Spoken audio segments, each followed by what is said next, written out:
We are now ready for our next panel discussion on multimodality.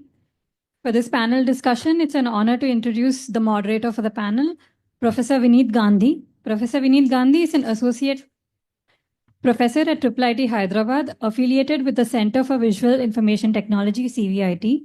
He also advises animaker.com on AI and machine learning. Professor Gandhi completed his PhD in Applied Mathematics and Computer Science at India Rhone-Alpes, University of Grenoble.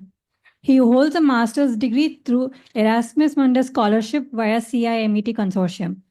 Professor Gandhi works on a multitude of areas which include vision, language, and speech.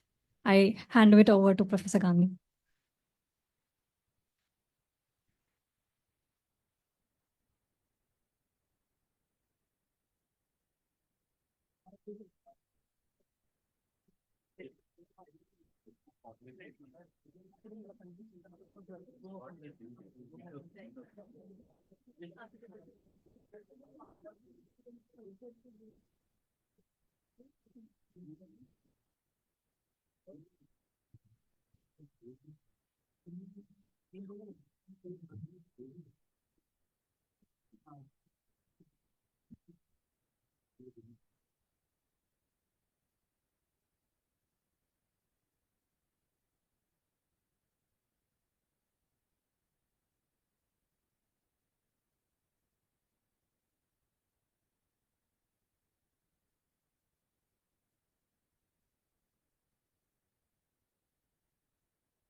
So, are we audible?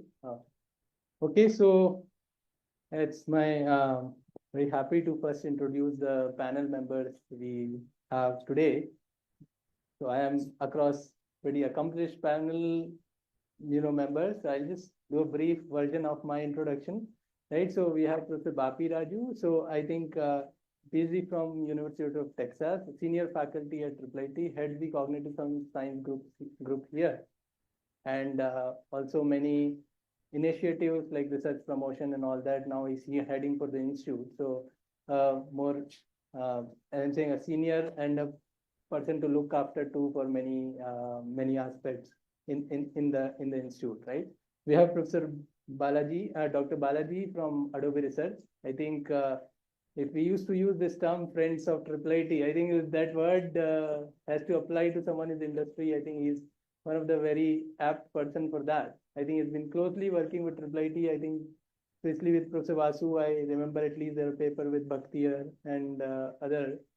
I am now closely working with their, I think one PhD student is co-working at Adobe Research and doing PhD with me, and a fantastic, I think he's a PhD and MS from University of Maryland, and really a lot of papers and patents I don't need to talk about. He works in multimodal stuff. I think that we can find. But what I can say from my experience, I think he's doing a fantastic job in academic research, like industrial research. Usually, my experience with industrial research has not been so deep.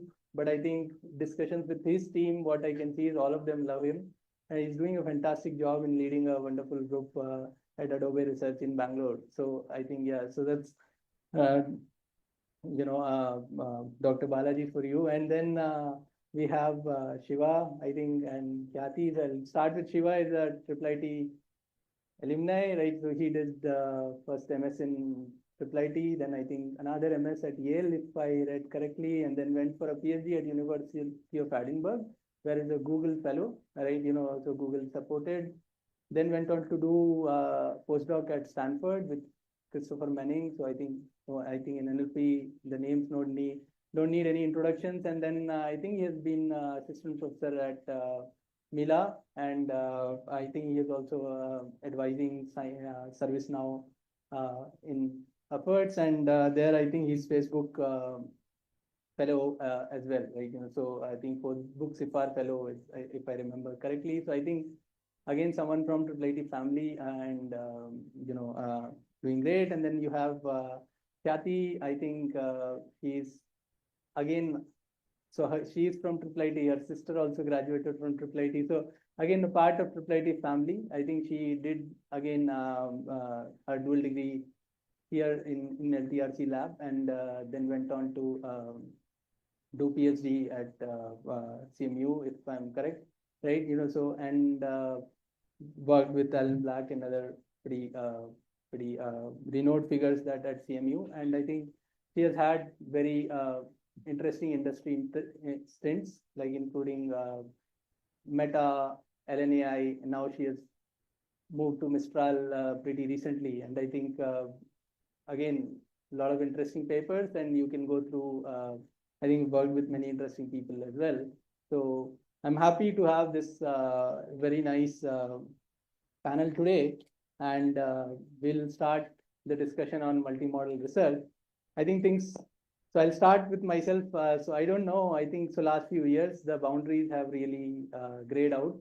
That you work in vision or speech or language. I think a few years ago, those boundaries were very more strict boundaries, right? And but I think these boundaries are blurring, and it's interesting that confluence is coming up, and we have seen some interesting developments. Diffusion models, for example, text to images, text to videos, have really been a success, and then language models now going to multimodal, VLLMs and so on. So I think we'll discuss around these ideas, and also ideas around the brain, how our brain works. So I'll start with the brain aspect and asking Professor Bafi. So do you think we really need multimodal stuff? Like as humans, do we process all three modalities independently, or I think, so there's a lot of mix-up in interest. So you can give insight into how the brain responds when it's unimodal, multimodal, and maybe give your views on that to start with. Yeah. Thank you, Vinit. And first off, congratulate LTRC on 25 years. Not a mean achievement for a center to sustain activity. Actually, kickstart whole institute, and then whole institute built around language technology was the seed. I remember meeting Professor Sangal in University of Hyderabad before he moved to IIIT campus. So in some sense, I have been watching IIIT from the sidelines, and for the last 8 or so years, I've now become part of IIIT. So yeah, congratulations, and to get into the topic. Yeah, thanks for thinking about the brain. In some sense, if you think about brain and cognition, multimodality is intrinsic. It is inherent. Can you think of? I mean, you are sitting here and you are listening to this. Have you stopped processing visual stimuli? Have you stopped experiencing sitting in a chair, the proprioceptive information, fact that you are touching the bottom, your bottom touching the chair, right? And various other auditory information other than the speech, right? Maybe there's some shuffling sound on the left. There's some, something dropped on the, right hand side. All of this is registered, may not be processed, because you are attending to this particular, but at the same time, the parallel nature of how brain incorporates information, I think it is trivial to say brain actually is multimodal in everything it does, right? It's so today we are talking about this because the modeling world, which was working in silos, this, I mean, you want to listen to natural language processing research, you have to go to an NLP conference. But if it is vision, there are other conferences. Right now, one great thing to me was the newer models that force you to think all of this together. I mean, it's not the pre-processing pipelines for speech are different. They talk about they talk different language because that's a signal that varies over time, and there is frequency specific features you extract, Mel spectrogram and all of that. The vision people talk about different. There's an image that you deal with, there's an intensity histogram, you have to have features from that, and these sort of evolved parallelly. But brain, in some sense, has always, even now, is multi-modal, intrinsically, involuntarily, unconsciously. Of course, you can attend to, if you put your attention to a particular stream, you can analyze the reasoning. You want to analyze what is the kind of sound I'm hearing on the left side. Is it a pencil dropping or a person trying to shuffle and sit? Right? You can attend to it and process, but that information is available. I just want to add one more thing. To add to this, which is quite different from how modeling world looks at multimodality, there is a lot of imagery on, real-time imagery that also happens. I am not seeing the scene at the back, but based on the sounds I am recreating constantly. Oh, there's a person trying to sit. Why can't they sit quickly? As I'm right, you are processing that, reasoning about it. There's emotion attached to it. There's something, an opinion that you have come up with. So the imagery, which is the stimulus, is not directly experienced, but it is recreated in the brain. And so it is not just multimodal intrinsic, but multimodal mental imagery is everyday perception. I'll stop there. That also partially collects with Bartry's model was discussed, like it's having this mental model a while ago, which was discussed in the previous call. So interesting. I think we'll come back to the brain stuff. I think there are interesting stuff we have been reading. I think all of you may know McGurk effect, that, these are some studies people did that, you're speaking the same sound, but if you move the lips a little differently, you perceive differently in the brain, right? So you say pa, pa, pa, pa, pa, pa. I'm saying the same sound, but if I do my lips differently, when you closely observe, you realize that the sound is different, right? So there are interesting aspects. Probably those will require videos. I think Bapi sir also shared some videos on brain activation. Maybe we'll talk about that in a bit. But going to, I think, Dr. Balaji, right? So how is it like? So in industry, it has been like you work with Adobe. I think they have softwares for, let's say, movie. Like I work on movies a lot, and you see audios play a role, dialogues play a role.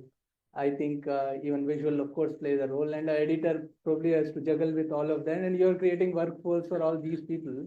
So how this multimodal thinking is important in workflows for, say, for example, industry, and what you've been like, how does this brain thing, which is required, how let's say Adobe Research, when it's building the vision for their products, how do you account them? And if you go unimodal, what are you missing in general? Yeah. So, I think I'll put it in two, I'll compartmentalize into two parts, right? One, I think we as a company, we have been creating tools for enhancing people's creativity and this thing, and which has a close connection to what Professor Bapiredi was saying, that because creativity is also where humans and in their brains, I think they want to express some things, and so the expression is inherent, I mean implicit and inherently multimodal, right? I think therefore you have to, so we create tools that can help them express this multimodality. So now when we so now with this as a one backbone, so now when we think about some of the generative models that we have been, I mean that are currently out there, so they largely take one modality and generate the either say text to images. It takes a text as an input and an image as an output, or even in the LLMs you give some textual instructions and this thing. So now the question, so one of the major problems that we have been looking at in the multimodal space is that now can you enable a world where this expression or these inputs can be multimodal and the outputs can also be multimodal?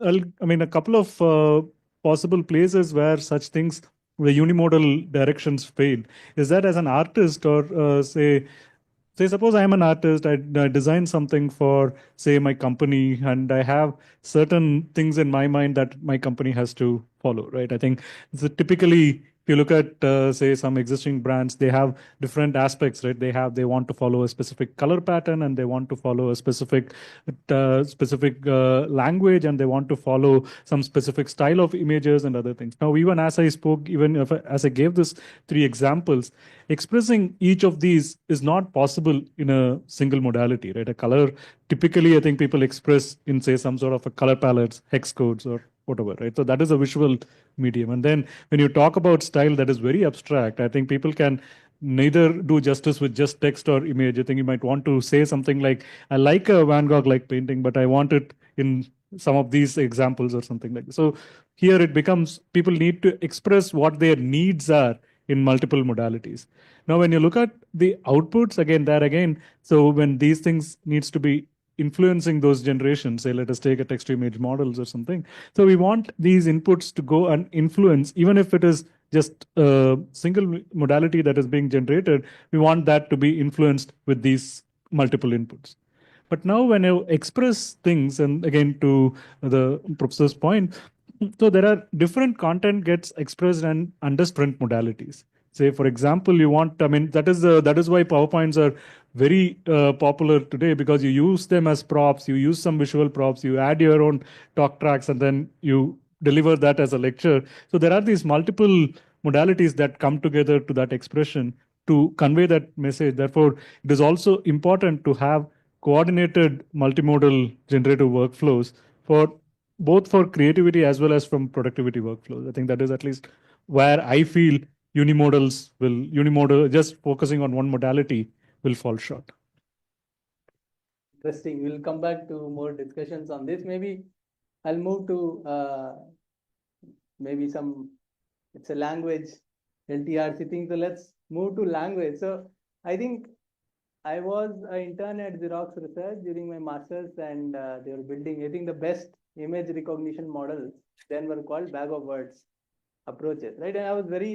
And people were really proud that these things from language they have adapted to vision, right? Because this bag of words, the idea comes from the language community, and they were doing these patches and forming bag of words there and so on. And I think I've always been, like, as I started primarily as a vision researcher, always been envious that, so language models have been pretty useful in vision, right? The vision's probably the main contribution you can say is convolutional neural network. That really never worked and never picked up for language on the other hand. But you see transformers like VIT or whatever, all the models are all over the place now in vision research, right? So probably you can argue maybe transformers or GANs started from vision and probably were useful in other things, but there have been a lot of contributions, especially transformers and maybe previously these bag of words kind of model, which have really contributed to multimodal or research in general. So I'll get to Shiva maybe to share his thoughts on role of language, what you see in multimodal research. So I think, over to you. Can you hear me clear?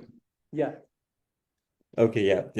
So before I start, like I want to tell a bit about my experience with LTRC. Like, first of all, congratulations. It's such a proud moment for LTRC that we are in 25 years now. So I want to say how forward-thinking LTRC has been in, at least in two aspects. So one of them is that, I mean, as undergrads, we started doing research. That was something very few places had, in some sense. And Professor Sangal and other people like the leadership, I mean, they had this vision. And I remember like coming to multimodality. Um, so my friend Abhilash and I, we were working on natural language understanding, and he came up with this idea of like, can I generate images if I just give prompts, natural language prompts? This is, I'm talking 20 years back. And we went to Professor Sangal and said, hey, we want to work on this project. What do you think? And like, I mean, this is such an ambitious project working 20 years back at IIIT when there's really nothing like that. And then Professor Sangal was, yes, this is a good project. You should do it. So it's like, I mean, we were approaching some problems that we would never work on without that encouragement. Like, even though we did not make great progress on these areas, but that kind of stick with us and led it to here. And the other thing that I also want to say is, I mean, right now in all the AI world, it's about building large models, like a lot of collaborations between multiple universities, multiple places, and so on, so on. And we were actually doing that long back. Like I remember one of my first project was on Shakti standard format, and this was mainly designed so that multiple universities can collaborate with each other and contribute to big projects. And this is exactly what we are doing today. Like we are building large language models with the help of multiple institutes. And I also remember when some of these papers came out, the first author was Akshar Bharati. I never understood what this is. Like why are we putting some unknown, like not a real person, but as a group name as the first author? And now when you look back, now this is exactly what's happening. Like on these all big projects, you would have a Llama team, Gemini team, and so on. Like you can't list all those people. Like, but this is, I mean, we were doing so much forward thinking back then, I think. Yes. The other thing was also we had such a great positive energy in the lab that many of us went on did PhDs, and now we're still continuing research. Like that's still in our blood. Okay, coming to the role of language when it comes to multimodality. I mean, earlier, like, yeah, I remember the time like, oh, computer vision was so cool. Like you get all these cool images, and we're working on modern machine learning algorithms. Whereas in NLP, we are maybe not working, or we are not making that much progress. So we took some inspiration from computer vision for sure. Like language took inspiration. Like one of the biggest moments was, of course, the AlexNet, where Jeff Hinton's lab has shown deep learning is so powerful that you can detect objects in an image with like 10 points better than anything else before. And that idea has been taken further and shown that you can improve many image processing tasks. Like you can transfer knowledge from one task to many other tasks. This is the idea of some kind of transfer learning. Pre-training was not fully born yet. Like that's the idea of transfer learning. And NLP community took those ideas really. They were trying to find what is one task where we can, if we do well at this task, that transfers widely to many things. And that's the idea of language modeling and the pre-training.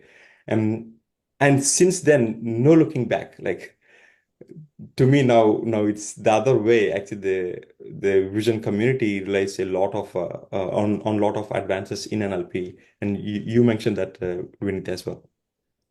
Yeah, so the transformer architecture has played such big role. Language has played a big role in coming up with this architecture. That's one. And if you see the recent advances in multimodality, like the first big advance I would say is completely replacing the the ResNet or AlexNet kind of image representations with much powerful representations like CLIP. And this CLIP is a contrastive learning that's actually like where you're trying to build image embeddings based on language embeddings. And that turns out that embedding that you build for images based on languages is so much more powerful than anything else. That clearly tells you that language has this training signal that no other model, nothing like even if you go and annotate all the objects in the image, this is never going to scale. Like whereas language is providing such high level scaffolding, like some high level structure that you can learn so much about the image itself. And the other thing that we are seeing today, which after 20 years, finally the vision has come to our, which is diffusion models, like giving some prompt and then you see this beautiful image that's being generated, right? Again, and even here, language has played a bigger role in the sense like as Dr.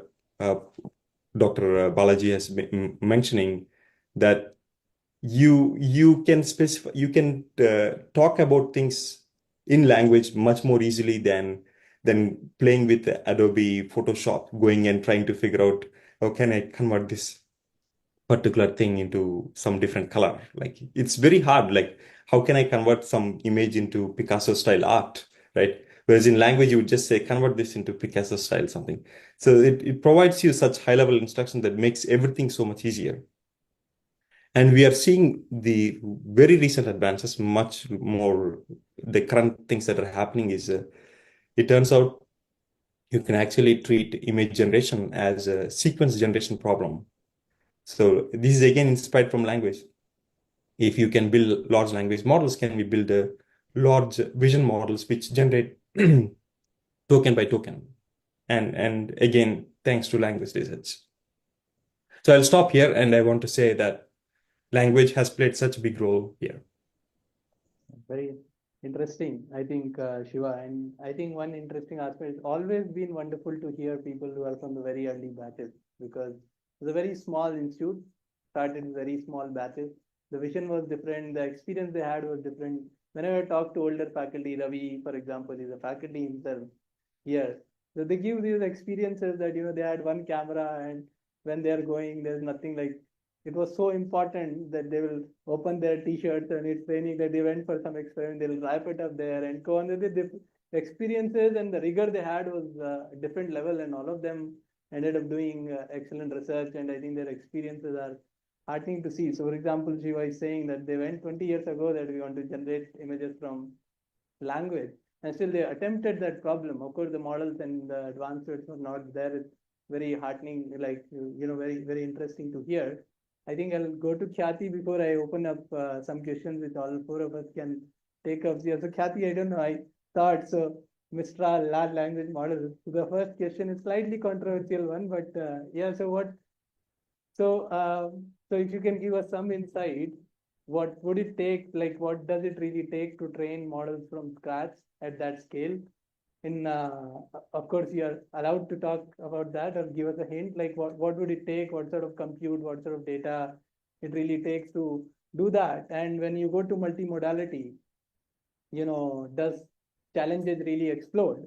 And so does it become more challenging? And the second question would be that is it, which is all of us will take a little, is the current VLLMs or let's say multimodal LLMs, are they just language plus plus, or they are just taking this LLM backbone, adding these adapters or adding these additional tokenizers to sort of mix them with it? So I think maybe starting with Khyati on the so what does it really take to build such large language models, if you can give us some insights on that from scratch, at Mistral, of course. Yeah.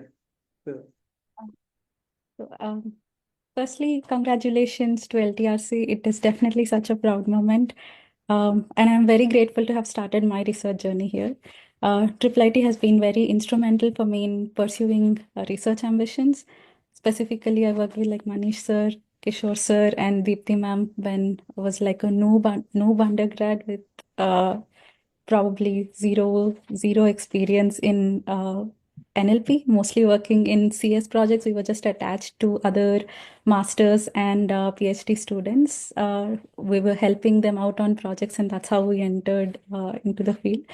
And it's also a doubling down effect. This positive and encouraging environment also led to amazing alumni. Like I looked up to Shiva and Deepti, who also pursued PhDs, and tried to follow them to other international collaborations. Like I worked with UPenn during undergraduation, and all of this was possible with the encouragement that was given at IIIT. Coming to training large language models, like I think most of the spirit of discussions today are on how we moved towards data hungry methods. At this time, I would like improving general sense of capabilities for language models and vision language models are not limited by data sources anymore, but we are more limited by the quality of the data sources.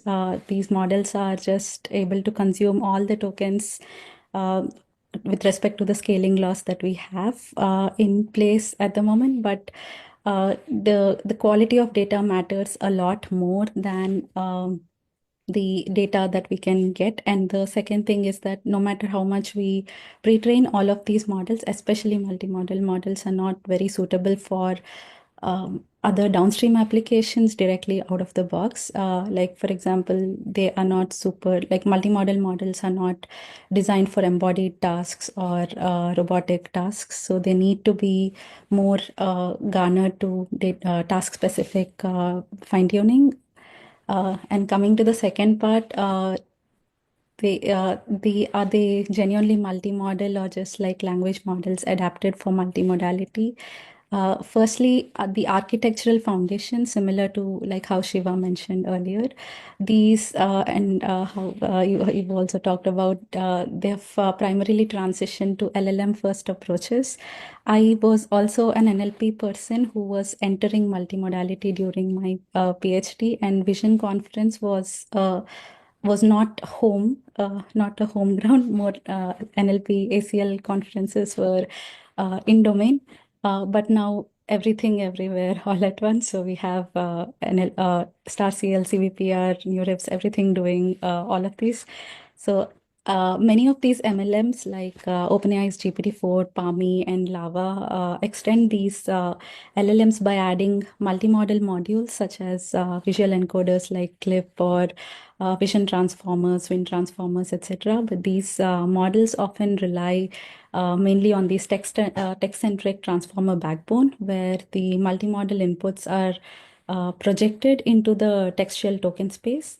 The core language modeling capabilities still dominate, and other modalities are essentially translated into some kind of pseudo-textual representations to retain the LLM's original architectures.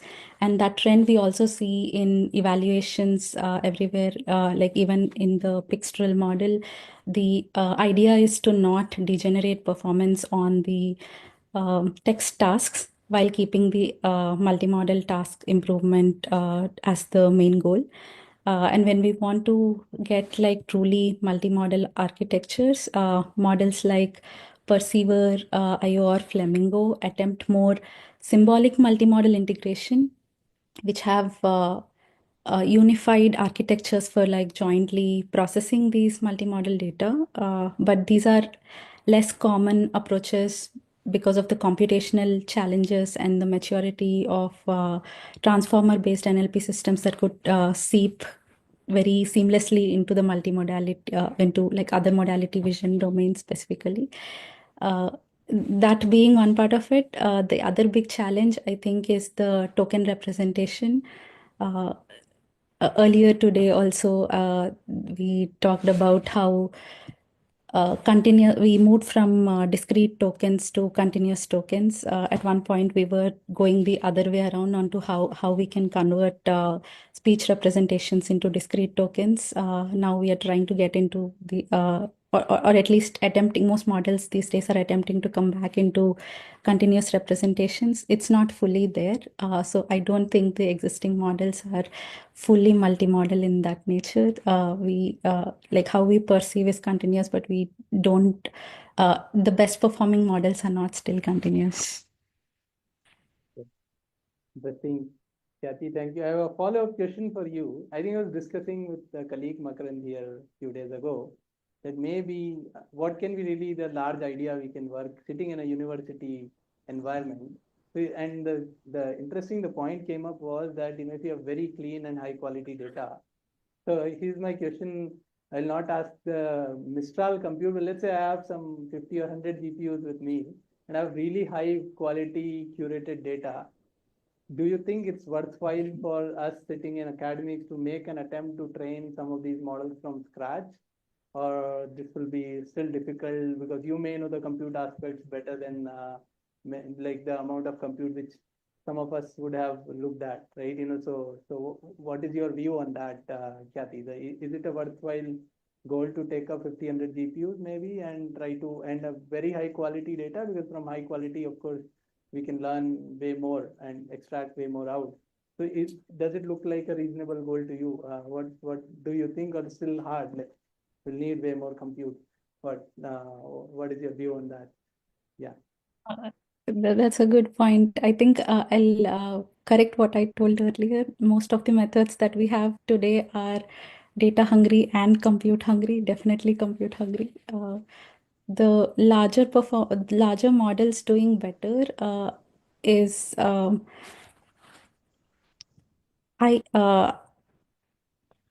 would like, because I also like recently it's been only 2 years since I started my industry work experience, and I've been PhD student. Before that, I understand the compute needs that are not practically feasible at academic labs, and for simply that constraint and the large, it burns a lot of money, and maybe not having a lot of diverse different projects at an academic lab, rather have a smaller model, like we are going to 123 billion, 550 billion llama models, maybe not that scale, but smaller models, but spend the resources more responsibly with respect to especially multimodality when it comes to like image models or speech models, having a very, very strong text backbone.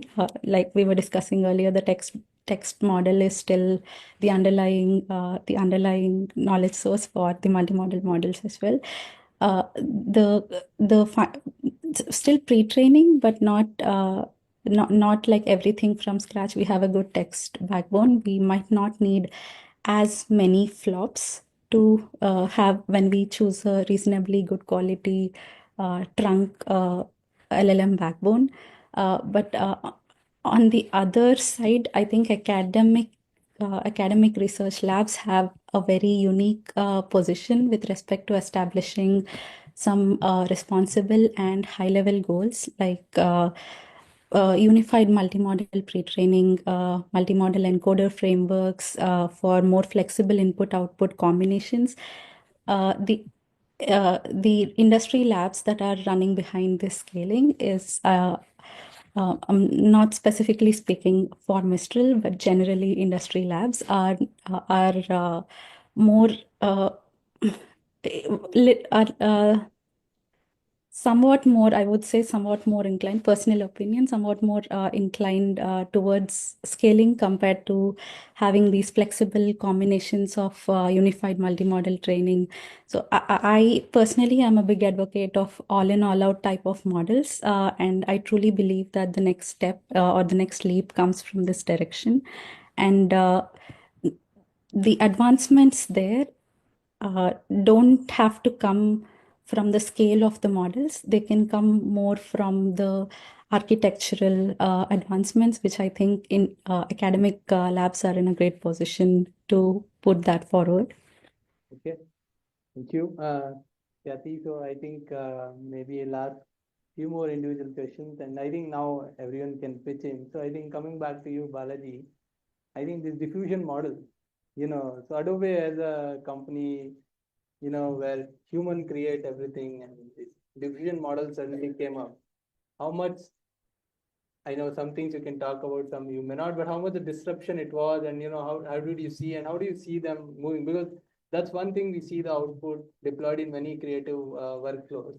So how do you see the future, and how Adobe reacted? I think we have our own Firefly is Adobe's own, but how the I think would be interesting to know how it went internally. Yeah. No, I think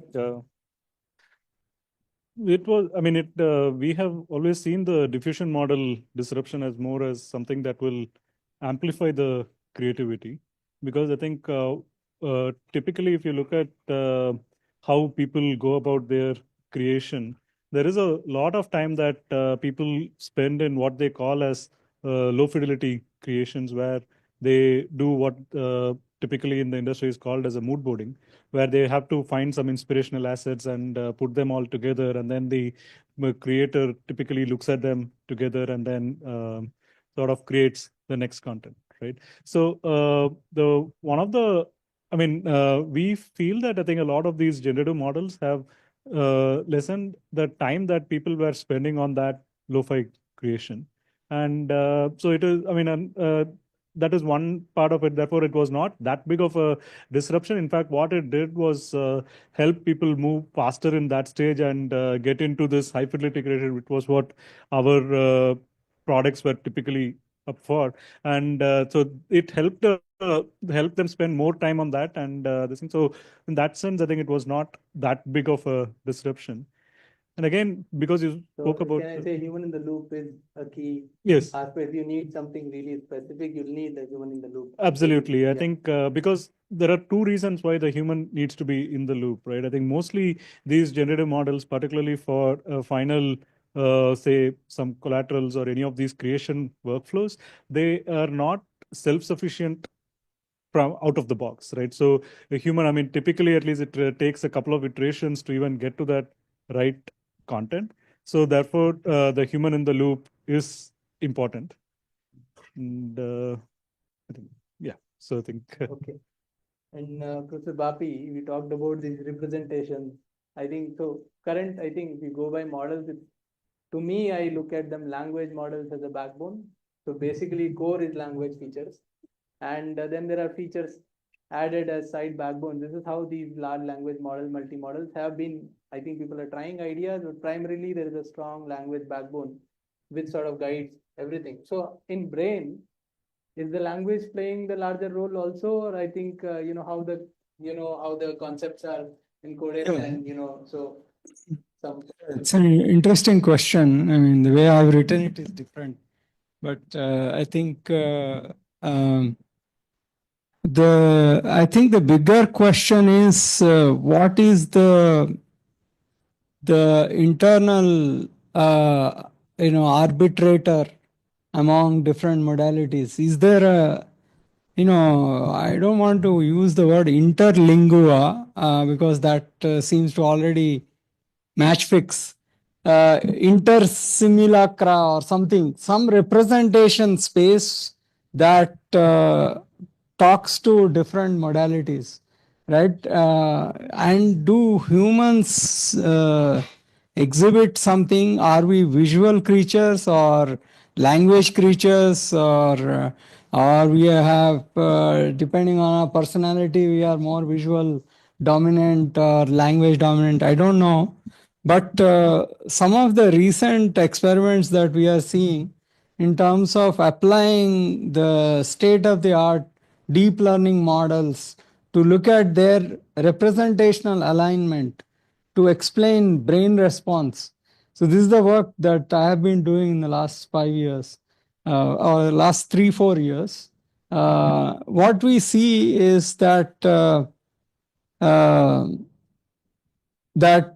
language model can explain visual activity very well, but not the other way around. A visual model. So if you use a vision transformer and extract the representation and trying to look at the alignment, right? It only aligns very well with responses evoked in the visual cortex. but not in the language areas. But if you extract representations from language models, right, this is slightly earlier work before the clips and all of these have come, where they have found multimodal. Right, the language model on its own could explain a lot of visual activity. And in fact, we did an interesting experiment where we said, if you use linguistic representations and use the brain activity from visual area and generate a caption of what they are seeing. Originally, the participants were not looking at caption, they were only looking at image. So basically, we are trying to generate a caption from brain response. And to our surprise, we were quite successful. From brain response, you're trying to. Yeah, you're trying capture to, not and from from visual responses from the visual cortex, which are, you would imagine, more tied to the visual stream, but maybe not have enough information about the linguistic description of a scene, which you think would be assembled more in the language area. So the question, or it is still out there. We are not sure, but it is possible that language could be the latent sort of modality that ties a lot of this. You use the word expression, right? I mean, so I was thinking about that. This. What is tying in the brain all these things together? Could it be a linguistic representation? It's still not clear. Latents is really interesting. One of our works looked at, like, just to add one more point, if you just go by simply the amount of brain area allocated to visual cortex, visual processing, that's much more than to language area, right? The hardware, neural hardware. However, I think, of course, language is in the evolution. So you have to talk about evolutionary, right? The design here. So language is more recent than visual, maybe visual creatures, vision guiding action for avoiding, predators, for seeking food. And the language, communication, all of that evolved much later. So the hardware is less, but it still seems to be able to, the activation that rides on the hardware seems to be much rich. So how do we discover this currently is through these deep learning models and how they align. This is still not a proof, but interesting. This is pretty contrary to the current models. The large language models are becoming larger and larger. The hardware is more required. I think the point is neural hardware is low resource, but data hungry. Yeah. Interesting. I think we did one study in latency. For example, even in speech, we start to speak first before we know language. We can speak things out. We don't know what the meaning, what is that word or something. The mapping to the word happens later. So I think we did a study. We have a text-to-speech engine called Parrot. By the Spirit, Parrot can just mimic what you speak. So we said just learn speech-to-speech models, have some latent embeddings, and train a text-to-latent embedding encoder later. And what we show, I think, is that with 5 hours of pair data, you can do a decent TTS, out of that. But I don't know which is the core and how they interact. But I think these questions with brain are super interesting. Maybe we need to discuss more with you. I think so. We'll probably open up, maybe get some views on what are the frontiers we see ahead. Maybe 225 to 26. What are like the key ideas we're gonna see? Maybe I'll start with Shiva. I think Shiva, what do you think? Like, what are the frontiers you think, or the next ideas, or and then we'll move to Khyati in industry. What can we expect in next 2 years? What are the key ideas we're gonna see? Yeah. Great. Yeah, people have raised very interesting points. I just want to quickly touch upon different points. So, like Professor Raju has mentioned, brain activity and so on. And if you see humans, I think we we are the top of the species in some sense. The only biggest difference among animal species is that we have language and the other animals don't have language. I mean, not sophisticated language. So that tells you so much already about visual modality plays such big role, but then plays a bigger role in intelligence. I think that's one. And this question of like if we learn language, do we already learn how to visualize the world? I mean, if you actually train a large language model on just on text, and just out of curiosity, there were these arguments that you cannot know so much, like the even papers written on that you have to have real experience with visual modality to actually ground language. But it turns out it's not the case. Like even if you just train on language without exposing anything to visual modality, and if you ask a model, can you draw a unicorn? Like this is Sparks of AGI paper that I'm talking to, or can you draw anything that can you visualize something? The language model can actually go and draw dots by dots or by dashes or something and actually visualize the world. And there's much more clear evidence now that these models know so much about the world, even though they have never seen the world. Yeah, like it's very fascinating. Coming to the frontiers side of these things. So right now, this is also relevant. Like we are trying to use language models as world models. What it means is that when you're trying to simulate it in the real world, right? When you want to simulate in the real world, the consequences that you might actually expose things to people that you don't want to, or your robot might go and do deliberate things that are kind of unsafe. But what language models allow you is that you can assume, if you assume that they are world models, you can already run simulations within language model. Like what happens if I do this thing? What happens if I do just can you go and try and find out how do I achieve this goal? And the language model gives you a plan, and then you try to run these things in the simulated environment and see whether you can achieve those goals. So one of those is actually language models as world models is one of the biggest things right now. The other big thing that we have been seeing is agents. Agents, and even my group, we're doing a lot of this, where so far language models have been limited in producing text, right? But now we are seeing a shift. Now language models are actually producing actions that have serious consequences. Like it can actually click a button on your browser, or can call a tool, it can call something else. So it's like you're combining all these things in which also involves like multimodal tools, multimodal processing. Now I'm talking about multimodal language models in some sense. So this agentic pipelines and the consequences of having agents interacting with each other, and also agents interacting with humans, that's the frontier, like multi-agent. And some of these things I remember, like Professor Karla Palam used to work on multi-agents and things like that. Yeah. Just on the final point of academia role here, which Kathy also talked about this a bit. The way I think about this, when you mentioned this point, what can we do in academia, right?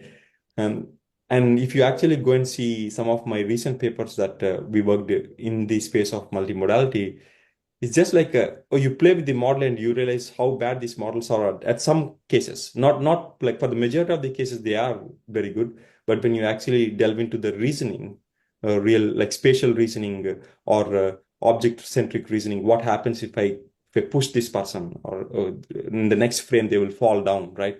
So some of these are currently very weak, and this is something that a place like IIIT, which has much experience with the data and so on, with which are very careful annotations, you can create real impact. Like industries focus so much on building models, but whereas I think in academia we can be much more careful and create some of these benchmarks that will lead you to the next big step, I think. Yeah, I think I thought I'll talk, since you talked about benchmark, I'll just say that we have a benchmark velocity under review at Top Forum. I think we'll talk about that. Another benchmark, I saw AMNLP paper with you on this cultural understanding. Interestingly, I Yeah. saw one of my student, Kanish, also the second author on that. Right? So interesting. So I think he was a MS student. I think moved to Milan now. I think I didn't realize you are a co-author as well. So I think, yeah, so the spirit is taken, and yeah, we so yeah, the point taken, and I think we continue working on those grounds as well. Yeah, so I think we'll move to other panel members. What do you see as the frontier now, as some next ideas going, maybe starting with Kyati and Dr. Balaji, and then, so Kyati, what surprises Mistral has for us in next couple of years, and then maybe take a couple of questions from the audience, and we'll try to wrap up, there, so. Yeah, we have a lot of surprises. Hopefully things pan out. I agree with Shiva. Agents and world models, very rightly so, are making big moves in bringing some of these technologies forward. One of the things I find extremely fascinating is that, like how Shiva mentioned, trying to play around with these models and see the failure cases. There are a huge number of papers that came out after these large language models wave has hit about how and where these models fail. And I have found it very fascinating to see how we are expecting, how our expectations grew on the scale of these models, and we are expecting these models to do something that they're not trained on, and considering them failure modes, and all of that is attributed to the success of pre-training.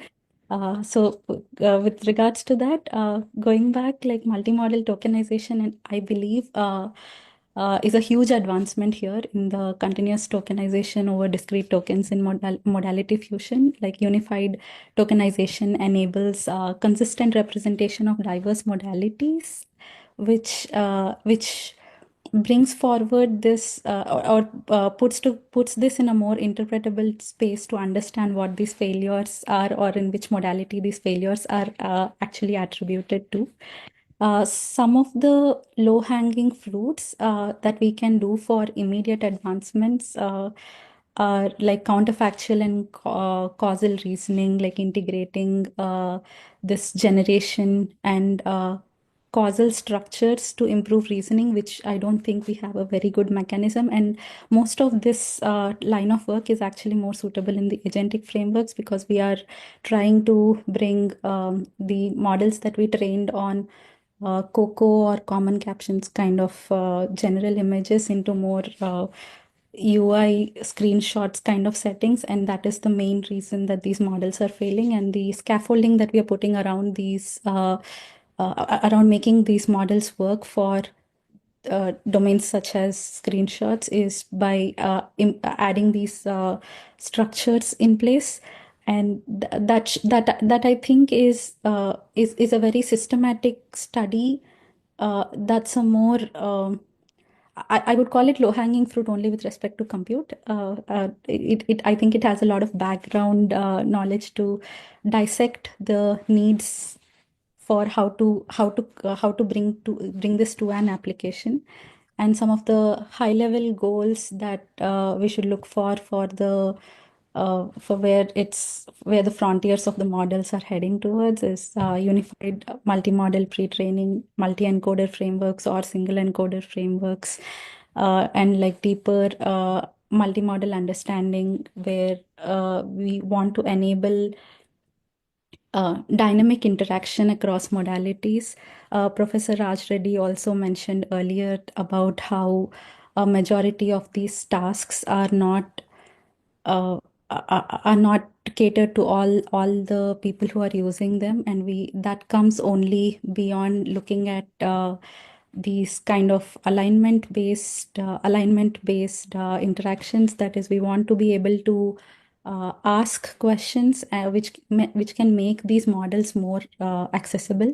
So we want tasks to determine, or like applications that are more usable in real world settings to determine what tasks to come up with. A couple of my favorite are real time and more temporal models.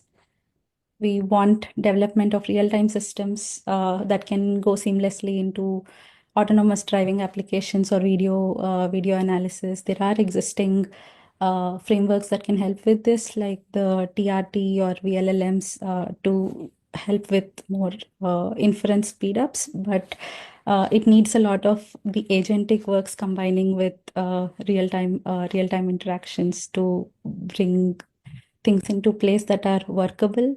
And reiterating what Shiva said, these are having real impact in real life. So dissecting all of these models to ensure safety is one of the key things that underlines all of the things, all of the above things. Okay, good thing. Thank you. Maybe very quick comments from both of you. I think maybe, and then maybe a couple of questions from the audience. Yeah, in the interest of time, I'll just keep it short. So I think if we think back, I think 2023 was when we started getting fascinated with all these generative models. 2024, we got used to it. I think in 2025, I feel it will find its way into a lot of useful workflows in different products that we use. I think that is the frontier. But in order for that to happen, I personally feel there are three things that might be required for these models to be implicitly able to handle multimodal inputs and produce multimodal outputs. And then the other one that I think they were touching upon is on adding more controllability into these workflows, because I think for them to find value in a product, I think they need to have that control. But finally, that is most important, I think, which Siva was talking about as an agentic framework, and similar thing that Kathy said. These models, I think we need to get into a mode where it's not anymore about attributions or why something got generated, but they being able to justify these models, being able to inherently be able to justify the kind of things. In particularly, this becomes important when we go beyond the unimodalities, I think. Very, very interesting points from all of you. Yeah, two quick points. One is that the last 3-4 years, as I said, we have been working with data sets where brain responses, while people watching movie clips or listening to a narrative or reading silently a narrative, most of these Harry Potter, some chapter, Lapeti, Prince, something, of that. And these are large data sets that are created and generously made available to all the researchers. I think it's now time we contribute. This is very low budget, right? You just need volunteers who stick them in the functional MRI and for 45 minutes, 1 hour. And this is very important, I think, for India to contribute. I personally feel very, personally responsible that I'm using all this data set. I'm not contributing a single bit to this, right? There should be a big effort in that direction. Why is that going to help us? One is that that most of the language, how language is represented and influences cognition in the brain, all the mainstream theories are based on monolingual studies. At the most, you have studies from Canada, which are French, English bilingual, but that's all, right? India, I think, has to take a leadership role in creating these for one reason, this one, that we have rich number of languages which are, fantastically different. Scripts different, they are multi-scriptal, whatever, all kinds of. And the people who are contributing, they are also multilingual, sequential, simultaneous. This kind of richness you will never get anywhere. The last point I want to make, that cognition and language is not about being able to read and write, right? There are people who can speak and work with languages without knowing how to read and write. What do we say how their cognition works, right? We don't have any data on that. And I think these are, the last point is about generating these, and maybe it is possible with Neuralink and all of this becoming on the horizon. We need decoding, brain decoding that helps, right? That this kind of work will help. And perhaps these AI models can also have one more stream, that functional MRI response along with the visual input, auditory input, textual input, you have fMRI response. The brain bias that we add may help future deep learning models. Interesting point. Thank you. I think we have few questions. Professor Sangal will, I think, have been asking as someone can.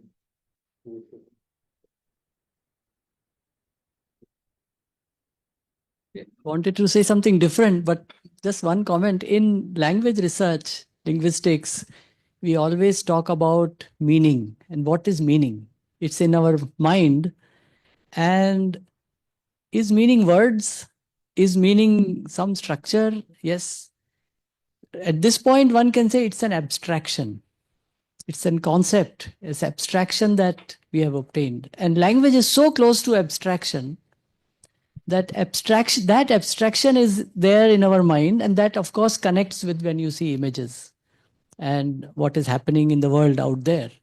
So that may be worth exploring. But I wanted to share a secret today.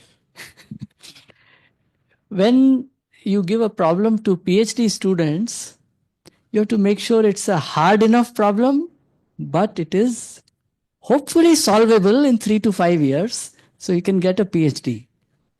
With masters, you have to give a problem which is solvable in 1 year. With undergraduate students, you give them open problems that are not solvable. Their degree does not depend on successfully solving the problem. It only depends on tackling the problem well. So that's one secret. And share one more thing with Shiva today. Abhilash is a out of the ordinary thinker. He is a different thing every week, if not, if not every month, if not every week.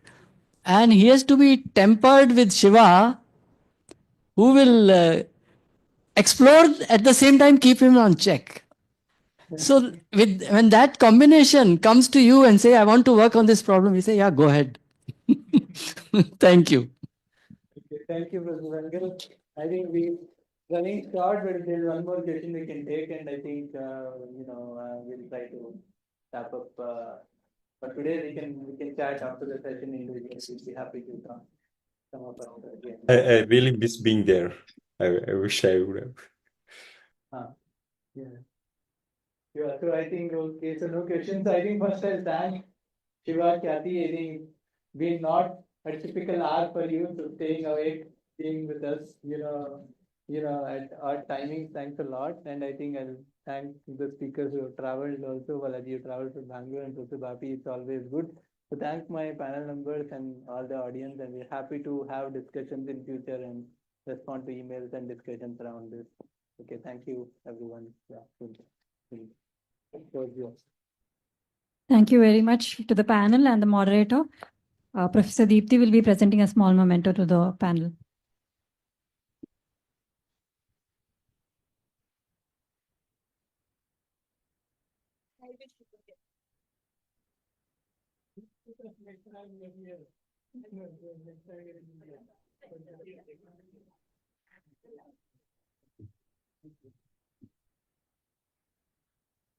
I think Professor Deepti was saying we are missing you. So do visit us on your next visit back. Like it take some time from IIIT. Okay. Thank you. Thank you. Bye, both of you. Thanks a lot. Thank you.